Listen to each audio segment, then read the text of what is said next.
कंदकोट जी शादीशुदा नारी मुड़स सां गॾु रहण ऐं तहफ़ुज़ जी अपील कई है।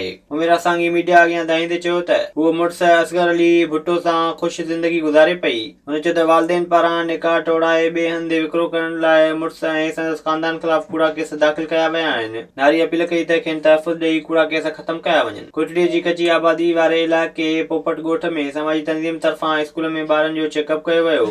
डॉक्टर ख़ालिदा नाज़ ऐं डॉक्टर इलियास सिद्दीक़ी जी अॻुवाणी में टीम 4 खां 15 वरनि जे 50 खां वधीक मासूम ॿारनि जो मेडिकल चेकअप कयो।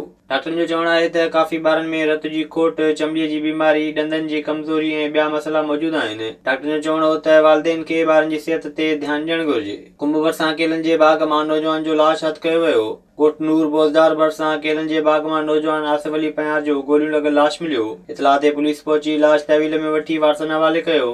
मक़तूल जे वारसनि जवाबदारनि खे गिरफ़्तार करे इंसाफ़ जी अपील कई आहे। पनियागिल जे ॻोठाणे बासर जी ज़ातीअ जो नोटिस वठी इंसाफ़ जी अपील कई आहे।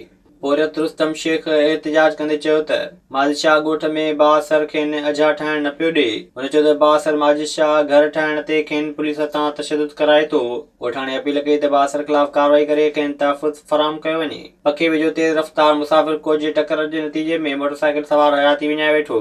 खैरपुर जूसो रोड ते मुसाफ़िर कोच जे टकर जे नतीजे में मोटरसाइकिल सवार दिलदार अली टगड़ फ़ौत थी वियो। हादसे बाद शहरनि जे गॾु थियण ते कोच ड्राइवर फ़रार थी वियो, जॾहिं त पुलिस लाश अस्पताल पहुचायो। अस्पताल मां ज़रूरी कार्रवाई बाद मक़तूल जो मर्द वारसनि हवाले कयो वियो। विज़िट कयो अवामी आवाज़ मीडिया ग्रुप जी वेबसाइट awamiawaz.pk